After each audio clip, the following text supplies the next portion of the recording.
We are live. Hello, everyone. My name is Lena Tang. I'm the past president of Asian Pacific American Women Lawyers Alliance, and I am here with Mia Francis Yamamoto. She is a living legend, a transgender woman, criminal defense attorney, activist, and trailblazer. In 1943, Mia was born Michael Yamamoto in an internment camp in Poston, Arizona. As Mia likes to say, she was born doing time. She later joined the Army and then attended UCLA School of Law. She worked at the Public Defender's Office for 10 years before opening her own practice in 1984. Mia continues to zealously advocate for her clients and fight for racial and social justice in the community. Please join me in welcoming the incomparable Mia Yamamoto. Would you like to say a few words, Mia? I just want to say thank you for being the questioner here. It's like a friendly face and somebody I absolutely adore. So thank you for being the questioner, because I know it won't be as cutthroat as some other people might be. Well, you're invited to go ahead and ask it all the tough questions. It's fine, but absolutely being here with you, that's worth the price of admission. Well, the only thing where you were wrong was that I was not going to ask the tough questions. I have the questions. We've obtained so many submissions from those who are attending. We had such great questions, so I will try my best to get through all of the questions. But we are all very, very excited to have this conversation, Mia. And I know that I think one of the first questions I had is, personally, we've known each other for years. And we've never had the conversation about your public transition while being an attorney. So when you decided to publicly transition in 2003 at the age of 60, what were you most concerned about? What I was always concerned about, it always starts with, first of all, family, next, my clients, third, the court, and fourth, community. All those things were the most important priorities for me. And so I dealt with them each in turn. I dealt with my family one by one.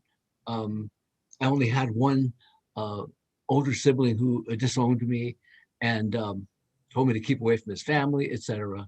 And that's been the same ever since. And I'm happy to report that his family loves me, regardless of his feeling. And the last thing I remember having a conversation with him, which was told me, don't you ever talk to me again. I said, look, this is the last conversation we're ever going to have.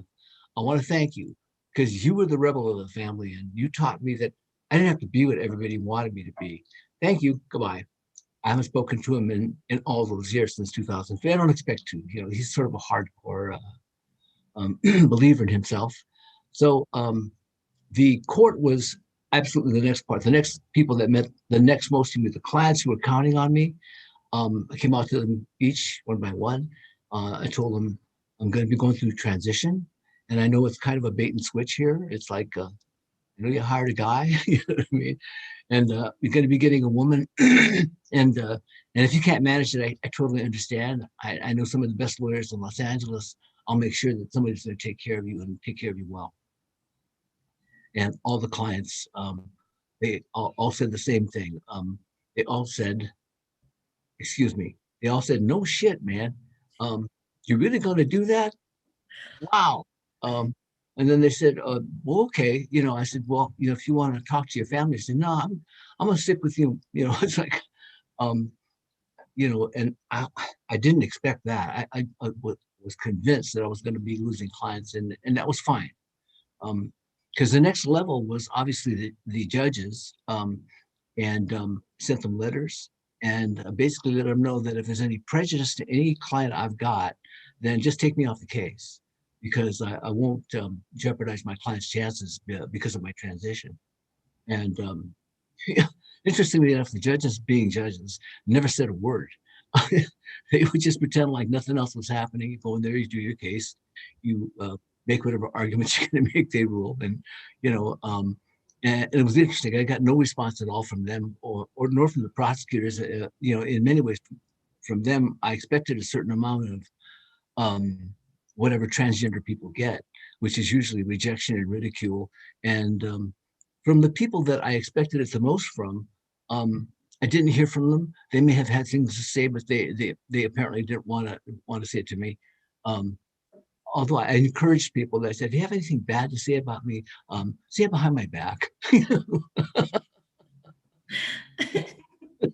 It's a lot easier to manage it than when somebody's in your face.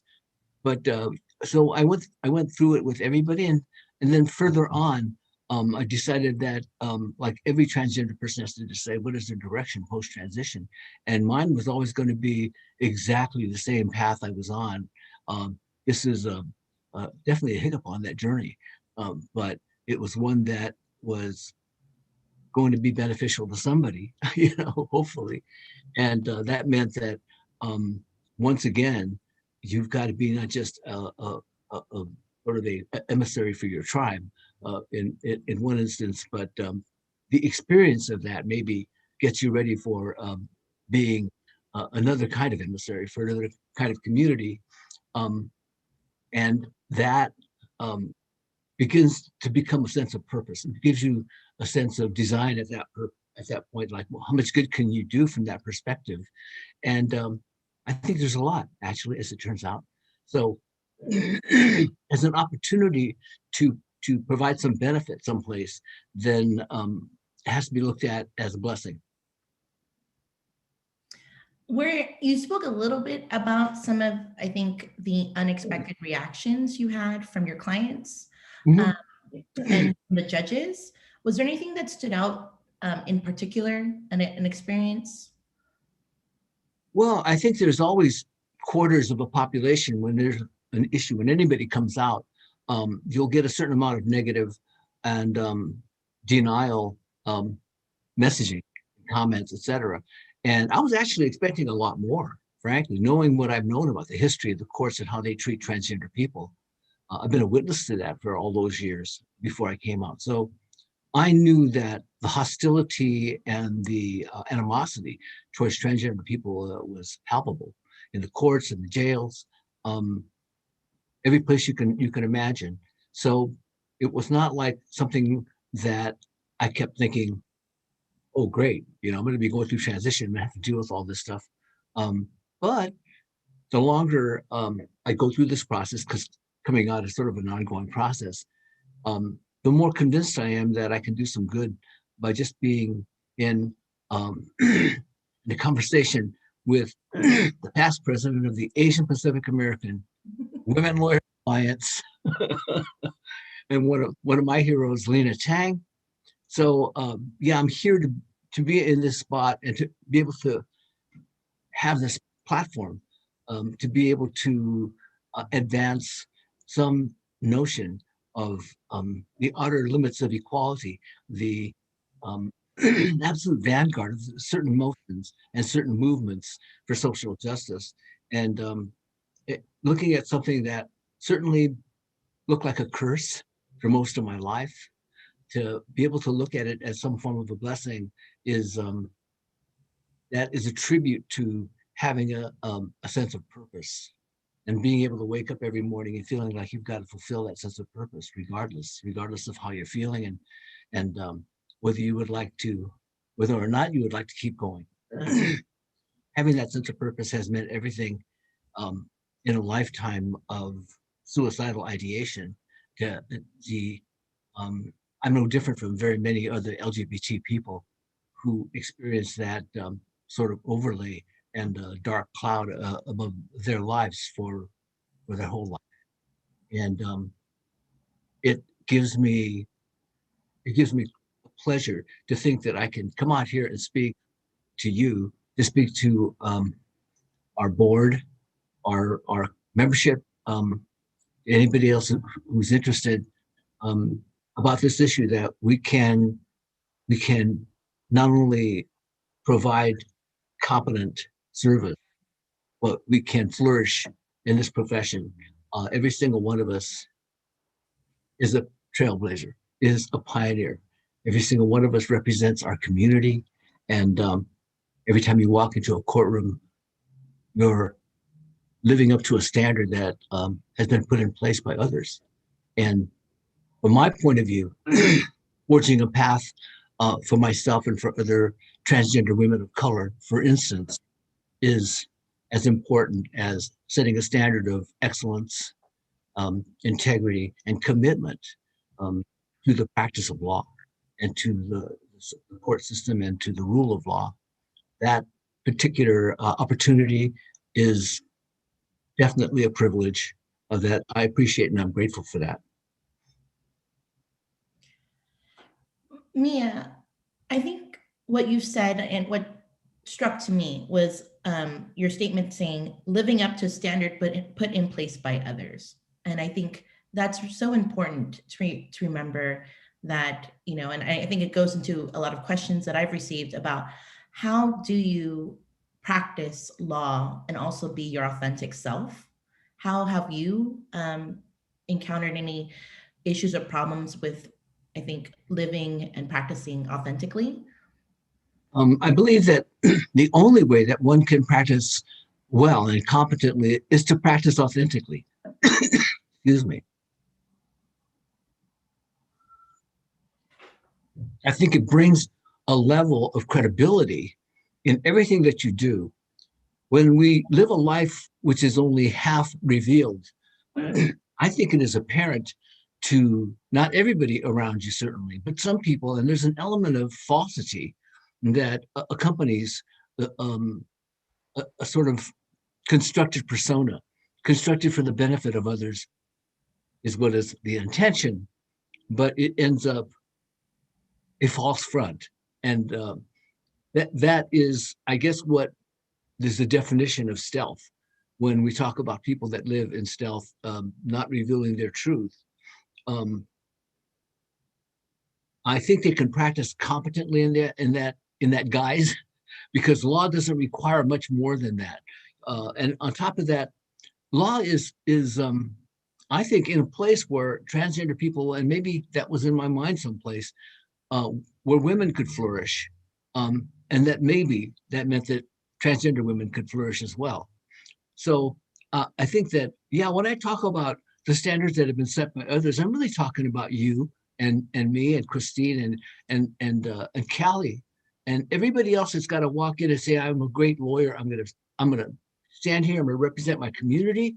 And when another Callie Mae comes along, when another Lena comes along, there's a standard that was set by the first Lena, the first Callie Mae, and it's going to be a high bar, because and they'll know that, the Asian American women that have come in this court have set a standard for other folks to come up to, of every community, that we care about excellence and we bring it every day. That kind of a standard is what I talked about, that has been set by others, because you're kind of consciously aware that the people that carried the burden of being the first ones were highly conscious that there would be others coming behind them, hopefully. They were highly conscious of how those people would be judged and how that whole community would be looked at based upon how well we produced, how well we performed. And that hopefully set a great standard, because there was so much at stake for getting on the job and being the first ones there and making sure that you made the mark, that others could be confident that the people that came behind you were going to be hitting that mark as well. I think that's so important for us all to, even now in 2021, we're still mindful that there are attorneys, when we walk into the courtroom, that we will be the first, perhaps maybe the first that the client has seen or the judge, and that bearing that responsibility. I had a question, I think, just to circle back to your public transition. If a lawyer is transgender, but he or she has not come out yet in the profession, what advice would you give to them? My advice to them is to do what I did, which is to come out to your loved ones first. And that's not necessarily family, to be honest. It's the people that are going to care about you regardless. And you know who they are by now. And there's certain people that you can open up to and come out to, because it starts by coming out to the people that love you. And that's not to say you're not going to lose people even in that process, but you have to be willing to lose people, and that's just part of living. uh, Not everybody's going to agree with you on everything. And so you sometimes have to exercise what I like to call addition by subtraction. Sometimes you make things better, getting rid of some toxic people in your life.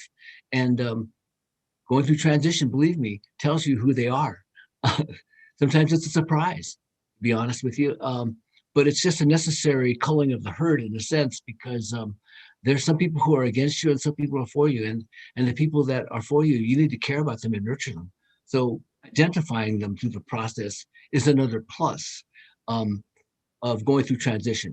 So anytime you basically reveal some truth about yourself, whatever it is, um, I think it causes you to sort of lay down a line. You know, here's where I am, and if you want to be on my side of it, you can actually declare that right now if you'd like.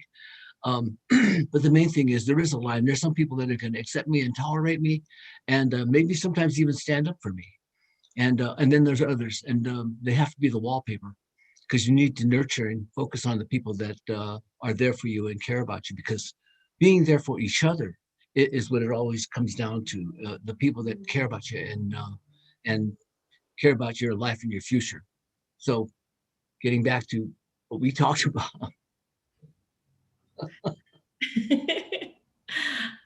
I Me, know we kid around so much it's impossible to stay straight, but okay, go ahead. I know it was a problem during our a quick informal conversation before we started not to get into the meat and heart of this discussion. uh, But I think you raised, people that are important to you, loved ones. Was there a mentor that was particularly influential on you during either your transition period or your career?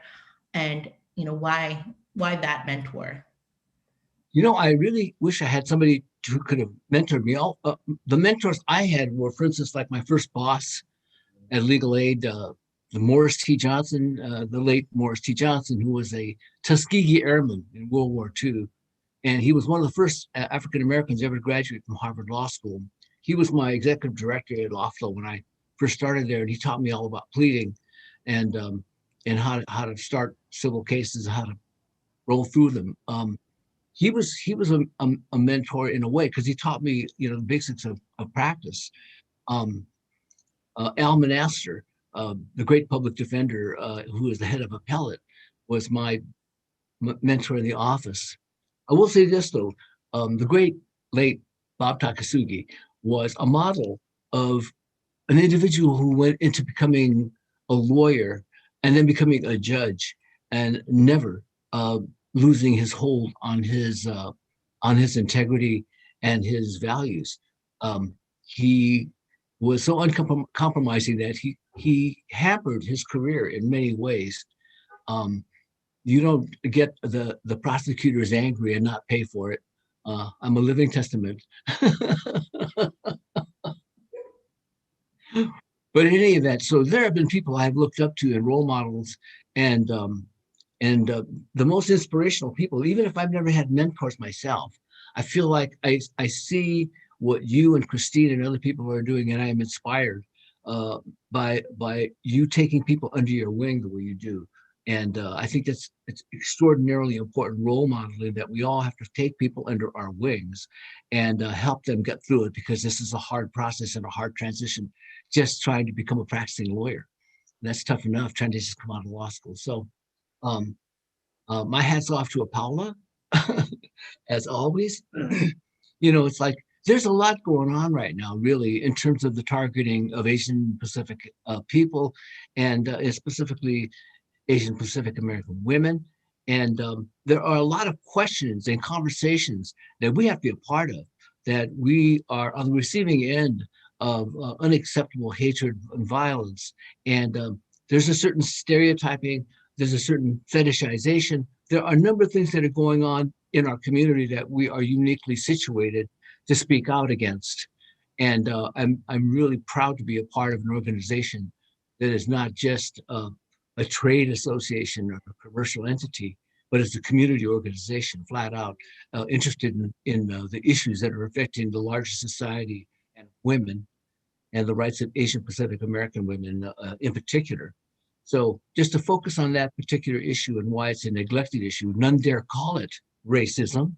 The law enforcement blind spot, they don't want to recognize something that we need to highlight for them, maybe. So that's something that I think I really appreciate and respect what's going on in terms of the many voices of APAWLA. Let me put it to you that way. I appreciate you all. So that's going on right now. I completely agree with you, Mia. I can't imagine.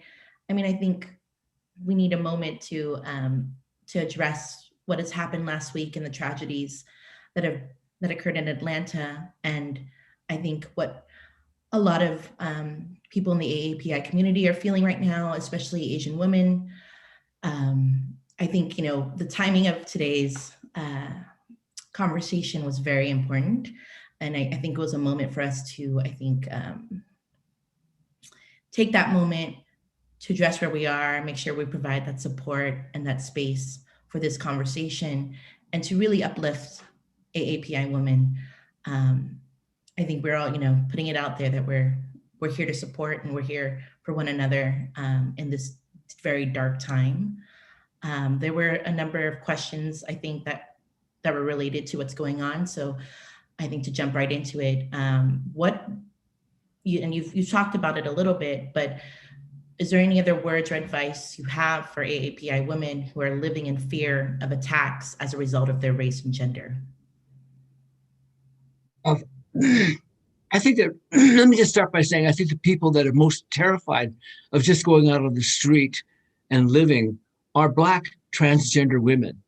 And you talk about intersectionality like Kimberly Crenshaw does, and you realize that these are dark forces, that racist misogyny coupled with access to guns is a tragedy waiting to happen around every corner. And so every target, every person who sees themselves as a target, I think it's incredibly naive to think that any Asian American woman is not aware of that targeting and aware of what's going on in the news, what's being reported. It seems like every single day on the internet someplace, that is definitely happening. We are not only targets, we need to be spokespeople. We need to stand up and speak out about the rights of Asian Pacific American women. And I don't care about your misogyny. I don't care about the law enforcement blind spots. If I'm going to be a target, I'm going to be a very open and notorious target. I'm going to be the one that stands up for not just women, but Asian Pacific American women and also Asian Pacific American transgender women. All of us, every single one of us on every level is a target. And that is one of the natures of intersectionality. To be a multiple targeted person is to be at more risk and has a right to feel even more fear than anybody else because we are being selectively attacked and murdered.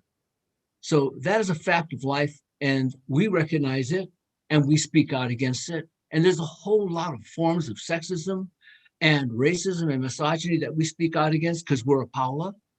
And it's really important that we take our platform and do the most good we can and hopefully fight for more and more reform in education and advocacy. I do feel very strongly that most good people, people with a good heart, are on our side. I don't think there's any question about it. My only problem is that there were 70 million people that voted for Trump.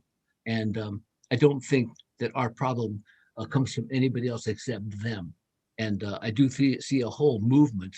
I call it a movement of white nationalism that is fascist at its core. And one of the blossoms of fascism is certainly racist violence. Bigotry and violence go with fascism, and that's what we're facing. So it's a larger, more systemic problem we're looking at. And maybe we have to be part of a larger solution. The civil rights movement has always been the engine for social change in this country. And for Asian Americans to be a part of it, because we have certainly benefited from it, is only natural. It is only the most normal means for us to be a part of a bigger movement that we completely agree with, and that's taken our communities right along with it. So in this conversation, may I pay tribute to the great pioneers and martyrs of the movement for civil rights that was powered by the movement and the struggle for Black liberation. Pay tribute to them and talk about why their community matters, why Black lives matter. In this one short time, they are our allies. Tell you from the very beginning that we have been a part of that movement, and I'm a proud uh, member of APAWLA because of that. Thank you, Mia. I mean, what you said was right on.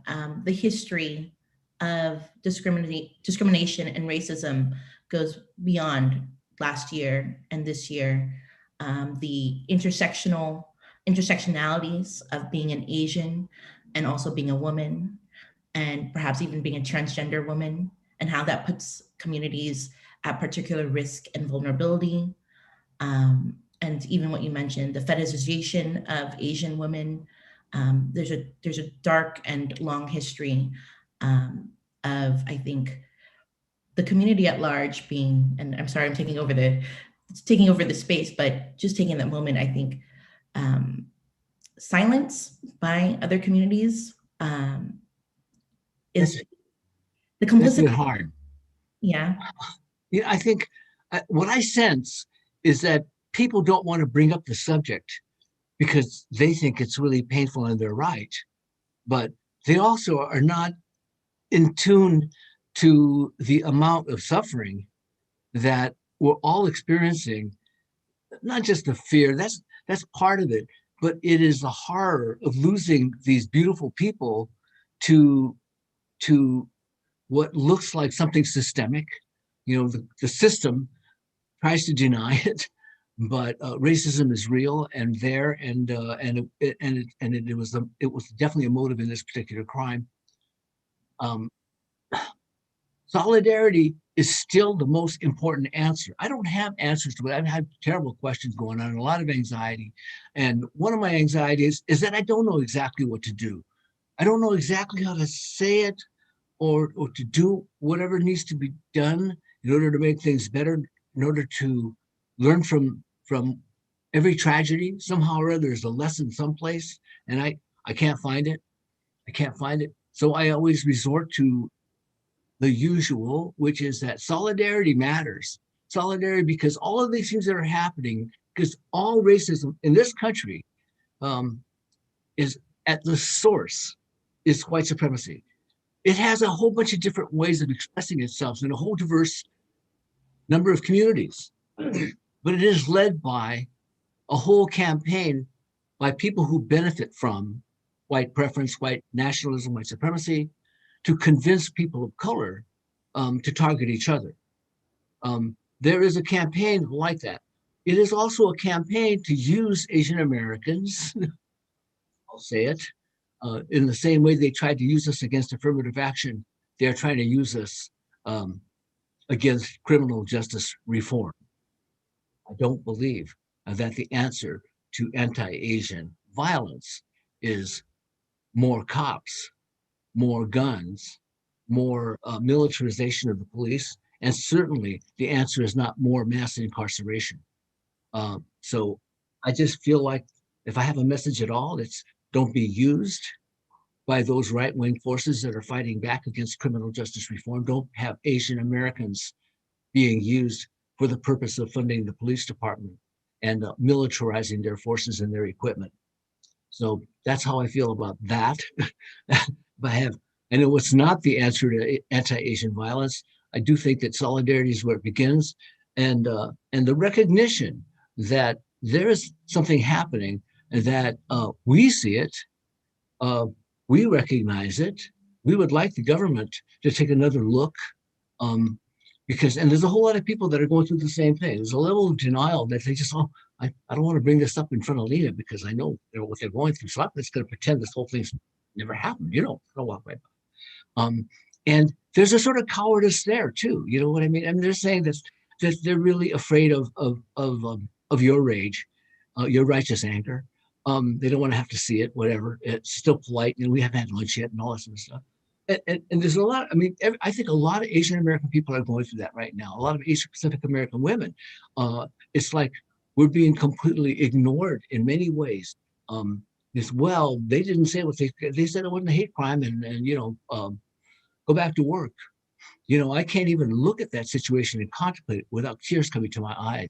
Um, we're not made of stone. This whole thing happened, and it definitely looked like we were being targeted. How is it that nobody seems to notice? You know, uh, I just capture a feeling that I like to think that a lot of us are just recognizing and feeling there's a helplessness, and that that I think none of us likes, because we're lawyers and we like to find solutions to problems, and that's what we try to do. Um, but boy, it's an awfully big thing, and it's an intersection of a whole bunch of different kinds of oppression, and one part of it too is, again, I think toxic masculinity um, is something that would resort to a gun, to violence, is the answer to just about everything. Um, the patriarchy has a hand in that as well, and maybe some people want to talk about that as well. So, yeah, I think it is maybe our obligation to raise uncomfortable conversations like this one. I'm very comfortable. You uh, too. But the topic, you know what I mean? It's a tough topic, and it's tough to have it at work. It's tough to when you're confronting a certain kind of everyday harmony, to all of a sudden, get up and say, something, targeting Asian American women is just about the most horrible thing I've seen lately. Um, by the way, you know what I mean? I don't know. I think a lot of people are feeling that way, and I think I am too. I mean, I think that's important that we have acknowledged that, and that there's almost a loss of words for people who have a lot of words to say. Um, and the number of feelings that people are feeling from last week and even to today, we're returning to work, fresh week. And I know, at least personally, my work hasn't said anything, hasn't made a statement, hasn't, you know, and which is in line with what's been happening in history and in the last year, is that the ignoring of anti-Asian violence, I think, normalizes it and normalizes the brutality and the violence that the community is feeling. You know, my friend Cornell West, Professor Cornell West, looks out at the audience and he asks a really important question. He asks, "Are you adjusted to injustice?" And that question has resonated with me ever since, because there is sort of a normalization of evil that goes on at the beginning of fascist empires. That there um, is a certain ignoring of injustices, even violence that's going on around you. How do people get to a Holocaust? There's usually steps that go there. And historians and others recognize that those early steps are dangerous, and it goes down a dangerous path. Being a Nazi, that's illegal in Germany. You don't get away with that stuff over there. They don't tolerate Nazis because they've been through enough to understand what that's going to bring them. So I think that, yeah, it's political. Yeah, and I'd like to think that, um, try as I might, uh, every part of being a lawyer is political. I still feel that, we are the social engineers. I always like to quote from Charles Hamilton Houston, the mentor to Thurgood Marshall, who said, "Any lawyer who is not a social engineer is a parasite on society." Um, I always thought it puts the whole structure of it into perspective. Are you making things better? Because if you're not, you're making it worse. You're definitely just a profiteer and a predator, opportunist, because there's all kinds of lawyers. We know that too, because we've been around long enough to see that there's a range of lawyers out there, and some of them fall off the charts with respect to things like integrity. Some people are motivated only by greed and power, um, and that's for them an end in itself. And I always believed that it was more important that we recognize that what we do is service. What we do is we serve others, and that is exactly what makes us. That's exactly what lifts us up. The old Gandhi. If you seek to find yourself, lose yourself in service to others. I think every lawyer who has found fulfillment in the work understands what that means, that that's what exalts you. The work that you do to try to help other people is what ennobles you. It really is what gives back to you. It is that old saying, I guess, in Christian and Buddhist and in Islam, that is the giving that uplifts the spirit. It is not the person who receives. It is in the giving that we find our spirituality and that we evolve. Um, so I think that, again, I keep bringing it back to APAWLA because service is what you're about, and a principled perspective and advocacy is always what it's going to be about. And specifically, right now, in the face of sexism and misogyny and violence, gender-based violence, that we stand up and we speak out, we march, we send letters, we do everything we can to advance the cause of social justice, advance the cause of women, feminism, and other forms of democracy and self-governance that are so important to our mission. Excuse me. I knew that there was a possibility that we would be marching after this. So I have my runners on in case there's a call to march. Well, But I think there are some questions I think here that I received many questions on what motivates you to continue practicing law? Have you thought about retirement? And how do you combat defense work fatigue? So I think first of all, the reason I do this work is because there's people that need my help out there. I still feel like I can be useful and I can be helpful.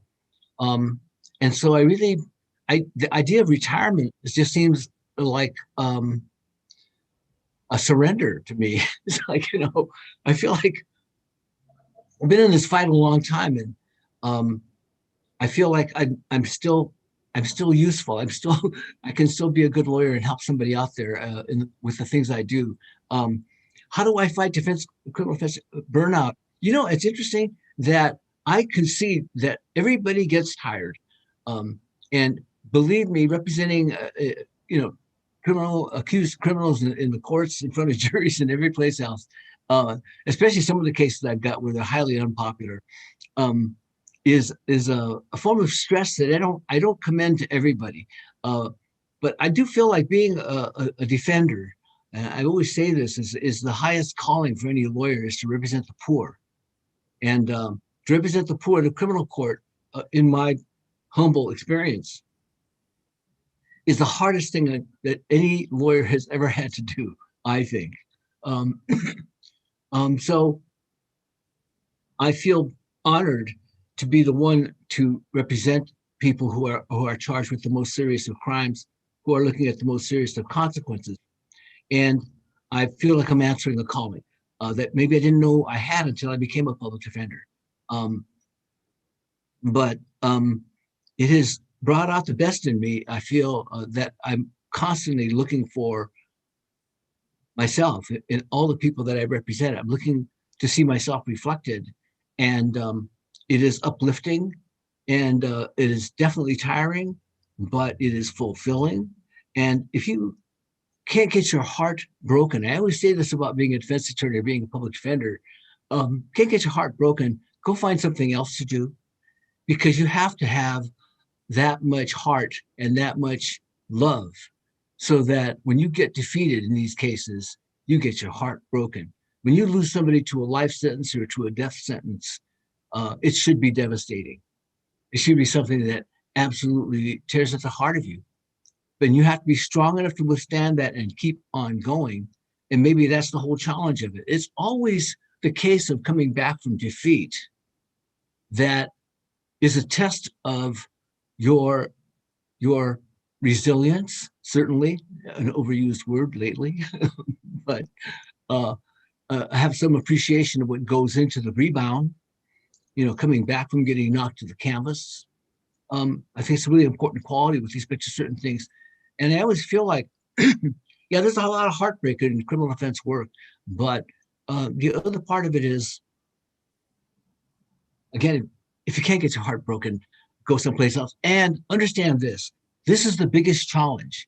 This is the hardest challenge. I'm telling you right now. I think it's the hardest kind of work there is. And by the time you're done with it, you will be the best lawyer you could ever possibly be.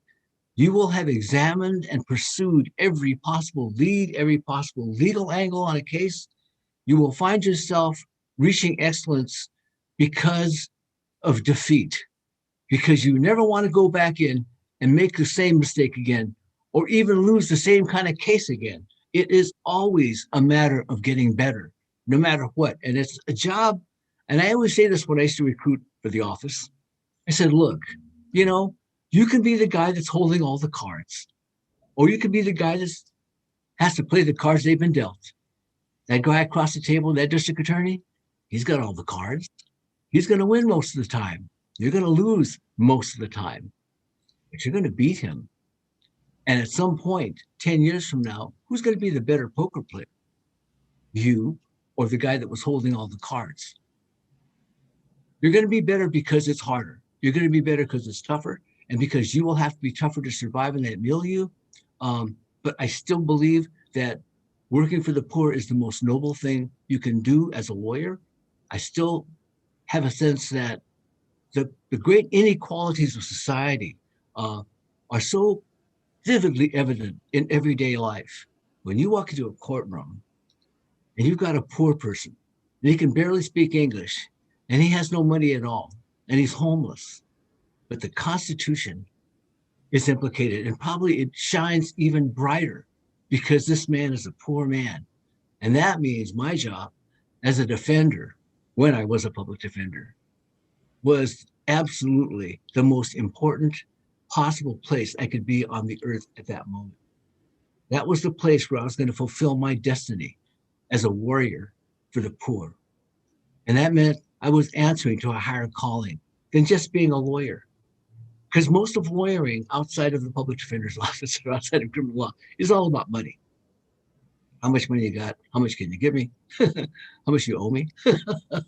But in any event, I do think that being a criminal defense attorney is it's the hardest job I think ever, but it is also the most uplifting and the most fulfilling. And it is my identity at this point. I never wanted to have an identity. Of course, I'm also the transgender woman. I have all these different identities. Oh, her, yeah, she's the trans woman.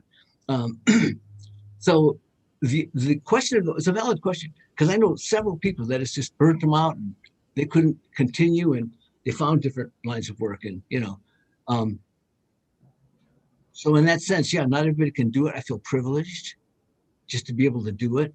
Um, I feel I have enough experience to be able to benefit any client that walks in my door, a broad range of things that I've had to defend.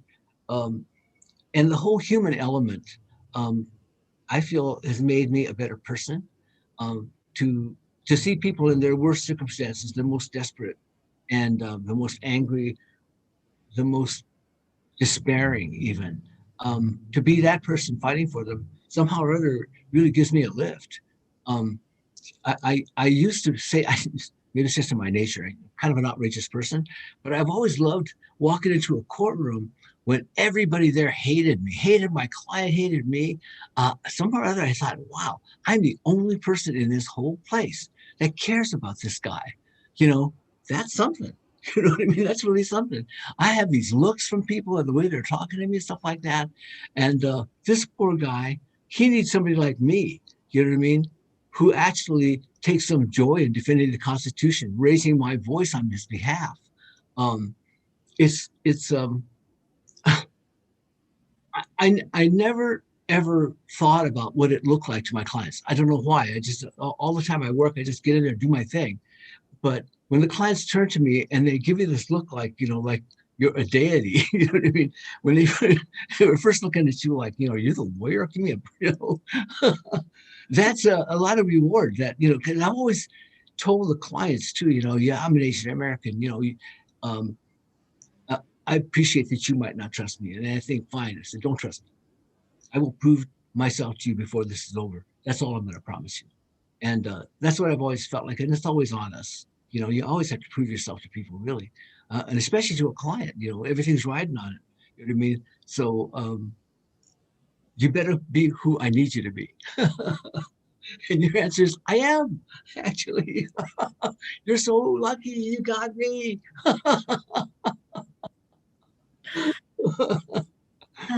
So I think so much in that answer, but I really think that it's an answer to both young attorneys and attorneys who are facing burnout, to find that intention and purpose of why you still practice law. And it seems like that has really energized you, really been your compass, to be that person in that courtroom, perhaps, you know, the most reviled person and representing the most Yeah. reviled, and you really get your kicks out of it. So Yeah. you're right where you should be, like you said.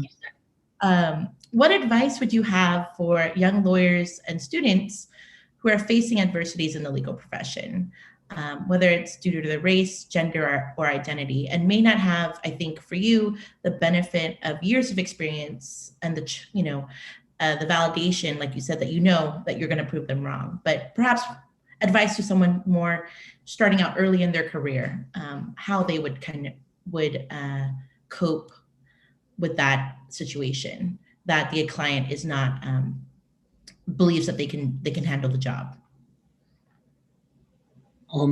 I guess especially for young lawyers, you know, you all automatically get sort of a look of suspicion from the proposed prospective client.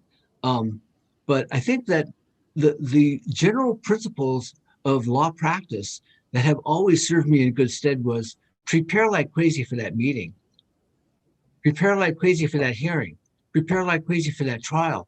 Um, I have found that the preparation for a meeting, you got a client, know as much as you can about that case and that client before they walk in the door. That's going to give them some level of comfort. And we'll give you things to talk about knowledgeably because you've already looked up the stuff, you know, so you're ready to go with the conversation. So no matter how sophisticated or unsophisticated the client is, it's just most important that you always be prepared, and that way you always look prepared. And that's going to be important in every element of your work, going to court. The one piece of advice I remember that I got from Bob Takasugi before he was the judge, he said, you know, we're Asian Americans and people don't expect much from us. They think we're timid, we're the bookish types, we're not, you know, the fiery courtroom attorney. And he said, the only thing I can tell you is that you have to do great work. You have to do excellent work. And he says, sooner or later, your work will speak for yourself, will speak for you. And he said, that's the way it is in a courthouse. It's your work, it's your motions, it's your ability to argue those motions where you achieve your credibility. So he said, the performance is always the preparation. They used to all say that, and everybody says that, and I say it too. It's really true that you got to prepare for everything, and preparing for a client, I think in everything, and not just criminal law. Um, I would, if you're in some big firm or something like that, or whatever you've got, or even in a large government office, it is your work definitely matters. I know what Bob is saying is that no matter what your personality is and what you bring to work in terms of other skills, your work product will always speak about you and to you, regardless of whether you're in the room or not. What you produce is always, we talked about this, is, you know, I think many of us went to a truly great law school.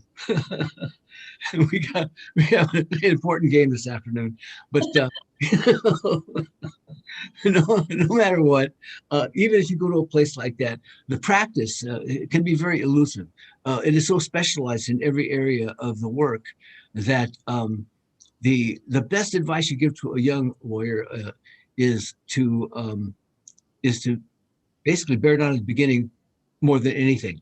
Now, I really say this only because, you know, again, great law school and all sort of stuff, but 5 minutes after you get your first job, doesn't matter where you went to law school.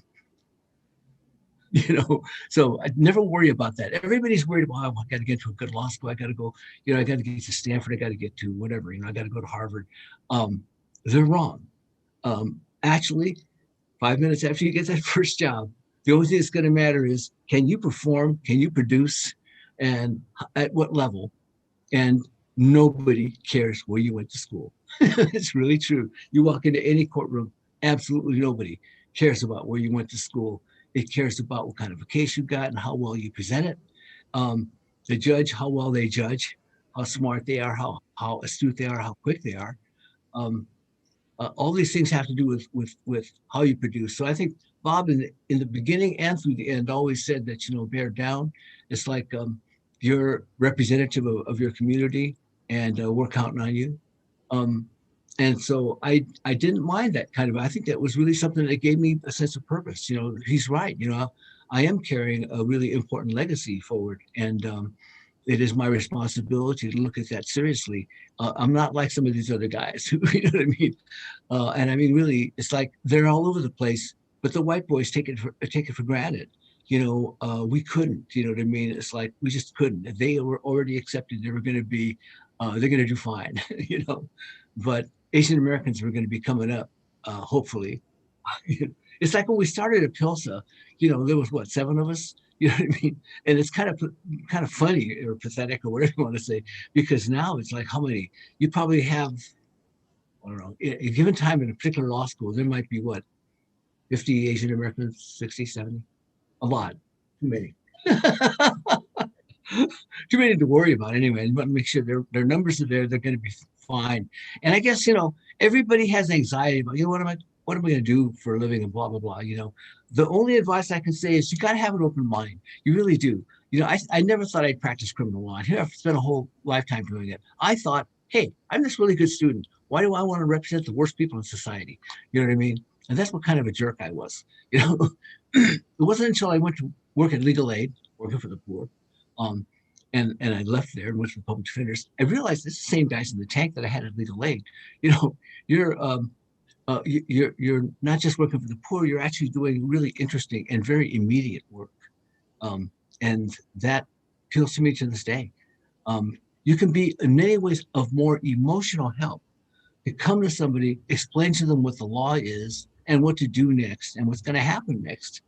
um, Alleviating anxiety is a lot of what I do. It is like reality therapy. Here's what it is. Here's where you're going. Here's what's probably going to happen, and the outcomes, various outcomes. This is what it looks when you go down certain paths. So that can be beneficial to people. Everybody needs that. I don't always, no matter what, if the client has no money, I still want to talk to them because I want to give them that first hour of education. Here's what you're looking at. Here's where you're going to go. Here's what's going to happen. Here's what your choices are. Be completely informed at every level. That message, boom, I'm out. I don't care whether they get the case or not. I want to make sure they walk out of my office, um, better informed than when they walked in. And that's good work all by itself. You know what I'm saying? It's kind of, I feel like a priest or something. Well, I think we have a few minutes left, and I'm trying to keep an eye on the clock as well, and Okay, yeah, good. all of the great information you're giving. I think one last question I have is, how do you become an activist lawyer, and how do you balance your activism with your duty to uphold the law as an attorney? Well, I feel like I don't, I'm just the lawyer for the protesters. One of the reasons I left the public defender's office is I wanted to be able to choose to represent certain people for certain purposes. And there were all these demonstrations going on, and I wanted to be, the actual trial of the Chicago 7 was going on when I was in law school. So, I thought, to be an activist lawyer, to be fighting for Bobby Seale or for these guys, like, wow, what a great thing to do, to try to use my law license for something beneficial. And so that activism came from leaving the public. I had to leave the public defender's office. I love the office. I was there for 10 years, but I had to be an outspoken advocate. I had to be out there in the streets advocating against the death penalty, for Rose Bird and for Cruz Reynoso. I mean, I had to be free and had to have a free voice that wouldn't reflect back on the public defender's office. So uh, activism, once I was able to start representing protesters, and I got active with the National Lawyers Guild Mass Defense Project, it put me in touch with other political activists. And being part of at that time, the same movements that had come out of law school with, um, that helped me be an activist because being in law school and organizing the law school at that time required a good connection to the Black and Chicano law students. We had to do everything together in order to get things done for everybody. So that history for me was helpful. In other words, being active in law school with other bar associations, other student bar associations, La Raza Law Students, ALSA, all of those were good connections to start off with because once we got into the profession, then we were all connected again as lawyers, although people scattered a lot. But at that point, being it just depended on what you felt was the most important thing. You may have felt that, like for instance, at that time, um, the when I got out of law school, anyway, you're talking the was the 70s, and when I got out of the public defender's office was the 80s. So the things that were going on at that time were, again, of course, the campaign against the Supreme Court, the Republican campaigns for the death penalty, and all these things that I completely I needed to be involved in. Um, and so I think let me just say this in terms of activism and being a lawyer, like that first experience coming out of the public defender's office and then organizing 4 bar associations, Scala, Java, Kaba, and Pabla, and putting together a committee, a joint committee to support the Supreme Court. Um, that was like the first active activism before as soon as I got out of the office. Um, and that was, of course, it was a great committee. It was like Dolly G, Angela O, Tammy Ryu, um, Reed Honjio. It was a number of the old APOSA activists getting involved in that, but it was my entree into activism on a wider scale, Asian Pacific American scale, and then organizing the Multicultural Bar Alliance was getting together all the minority bar associations into one coalition. All of those things involved. My philosophy was is you organize where you are. If you're a lawyer, you organize lawyers, and lawyers are leaders. At least a lot of them are. And so you're trying to disseminate unity and solidarity, and trying to find that. And not every community is really aligned necessarily with any other. You sort of have to describe what things that we have in common, what's at stake that we have in common, and the principles that were worth defending, the ones that were. So over the 20 some odd years for the Multicultural Bar Alliance, it was affirmative action, justice for immigrants, and LGBT rights. Those were the 3 core values of getting all the bar associations together, and you have no idea how much work it was to get even that platform, to get everybody to buy in at the same time. But the one thing that organization is obviously against is any form of bigotry, and that includes racism, um, Islamophobia, because we have several, 2 or 3 certainly, Muslim Bar Association members. Um, the activism for me, just being involved, sitting here really with Lena means that I'm active, or at least I used to be. So, yeah, active. Let me just say this as a final note. Yeah, all those things were done. We did it. But the main thing I got out of it was amazing connections with the best people, with the most visionary, most active, most vocal, most interesting people. So it's the activists who have the most energy and in many ways the most vision. And sometimes it can be a little contrarian because a lot of activists are people that are well, they're angry about the status quo. They're not just dissatisfied; they're angry. Um, but listening to several voices and trying to think about what is the future that all of us can benefit from is a great conversation that you can almost only have in coalitions that are as broad as possible.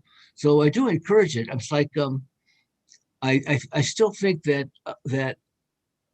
no matter what, there is a certain Marx was right. Let me just say that there are certain institutions that have a tendency to become more self-congratulatory than useful, than helpful out in society. And I think that there's a certain what is it?